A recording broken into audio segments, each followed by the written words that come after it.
এখান থেকে যাব কোথায়? কবরে। কোথায়?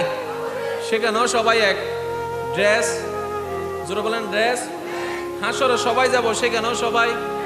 আমাদের যাত্রাও এক, রাস্তাও সব দিকে এক, কিন্তু বুঝের ভুলের কারণে আমরা আজকে পার্ট বাই পার্ট হয়ে যাচ্ছি। আল্লাহর ওয়াস্তে বোঝার চেষ্টা করেন, এখনই আমাদের একতাবদ্ধ হওয়ার সময় এসেছে। না হয় বাহিরের শত্রুরা আমাদেরকে আমাদের মাথার উপর কাঁঠাল ভেঙে তারাই খেয়ে চলে যাবে, শেষ পর্যন্ত চোংলাটাই আমরা পাবো না। আর আল্লাহর ওয়াস্তে একটু বোঝার চেষ্টা করবেন। এবার আসেন, মনোযোগ। আমাদের নবী রাহমাতুল্লিল আলামিন, সবাই মিলে বলেন রাহমাতুল্লিল আলামিন।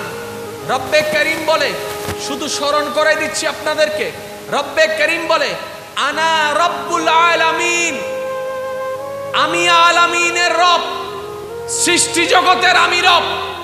ও হাবিব মুস্তাফা, আপনাকে আমি এমন মোহাব্বত করলাম, এমন দয়া করলাম, ওয়ামা আরসালনাকা ইল্লা রাহমাতাল লিল আলামিন। আমি যতটুক সৃষ্টির রব, অতটুক সৃষ্টির জন্য আপনি নবীকে রহমত বানাই দিলাম। তাহলে যেখানে আল্লাহর সৃষ্টিত্ব, যেখানে আল্লাহ পাকের কুদরত, সেখানে আমাদের নবীর রহমত। এখানে বুঝার একটু বিষয় আছে, নবী নিজে থেকে সেটা হননি, আল্লাহ দয়া করে নবীকে সেটা দান করেছেন। নবী নিজে থেকে হননি, আল্লাহ দয়া করে দান করেছেন, কারণ আল্লাহ নবীকে সবচাইতে বেশি ভালোবেসেছেন।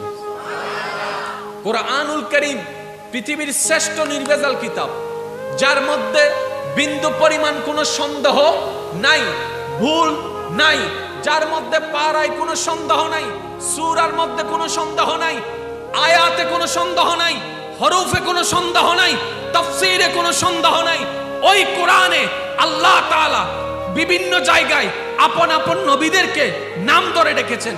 কখনো আদম বলে ডেকেছেন, কখনো মূসা বলে ডেকেছেন, কখনো ঈসা বলে ডেকেছেন, কখনো জাকারিয়া বলে ডেকেছেন। কিন্তু যখনই আপনার আমার নবীর নাম মুবারক আসার সময় হয়ে গেল, আল্লাহ তাআলা এবার আর মুহাম্মদ বলে ডাকে না, এবার আর মুহাম্মদ বলে ডাকে না, নাম ধরে আর ডাকে না। এবার আল্লাহ পাক ডাক দিলেন ইয়াসিন। ভিন্ন ভিন্ন সুরে, ভিন্ন ভিন্ন নামে আমাদের নবীকে আল্লাহ ডাকতে লাগলেন ইয়াসিন, ইয়া আইয়ুহাল মুজাম্মিল, ইয়া আইয়ুহাল মুদ্দাসসির, তাহা, বিভিন্ন নামে ডাকতে লাগলেন, বিভিন্ন নামে ডাকতে লাগলেন। আর আল্লাহ পাক প্রমাণ করে দিলেন, সবাইকে আমি ভালোবাসি, মুহাম্মদ মুস্তাফাকে তার চাইতে সবার চাইতে বেশি ভালোবাসি। শিক্ষিত সমাজের ভাইরা, কোরআনের মধ্যে কোনো ভেজাল, জোরে বলতে হবে, কোরআনের মধ্যে কোনো ভেজাল, বিন্দু পরিমাণ ভুল, বিন্দু পরিমাণ সন্দেহ। আল্লাহ কোরআনে কি বলছেন? যালিকাল কিতাব লা রাইবা ফি। একটু মনোযোগ শিক্ষিত সমাজের ভাইরা, যালিকাল কিতাব লা রাইবা। কোরআনের একটা বড় বৈশিষ্ট্য কি জানেন? আমরা যে কথা বলতে, যেটা বুঝাতে আমাদের 10 মিনিট লাগবে, সেটা কোরআন অনেক জায়গায় এক লাইনে বুঝিয়ে দিছে। আমরা অনেক সময় যে জিনিসটা বলতে, ব্যাখ্যা করতে, যেমন আলেমদেরকে দেখবেন 1 ঘন্টা ওয়াইজ করে, 60টা মিনিট আয়াত ধরবে একটা, এই আয়াতের অর্থ করতে করতে 1 ঘন্টা। তাহলে আমাদের যেটা 1 ঘন্টা লাগে, সেটা রব একটা আয়াত দিয়ে কিংবা একটা শব্দ দিয়ে বুঝায় দেয়। এই দেখেন, ওয়ামা আরসালনাকা ইল্লা রাহমাতাল লিল আলামিন, only one ayat, not long, very short. ওয়ামা আরসালনাকা ইল্লা রাহমাতাল লিল আলামিন, 5টা শব্দে আল্লাহ পাক সমস্ত কিছুর ব্যাখ্যা বুঝাই দিয়েছেন, সমস্ত ওয়াইজ করে ফেলছেন, যেটা কোন ব্যক্তির পক্ষে করা সম্ভব। জোরে বলতে হবে, কোন ব্যক্তির পক্ষে করা সম্ভব। এবার কোরআনটাকে একটু চলেন আল্লাহর দয়াকে আশা করে বুঝার চেষ্টা করি। রব্বে কারীম বলে সূরা বাকারার 2 নম্বর আয়াত, যালিকাল কিতাব লা রাইবা ফি।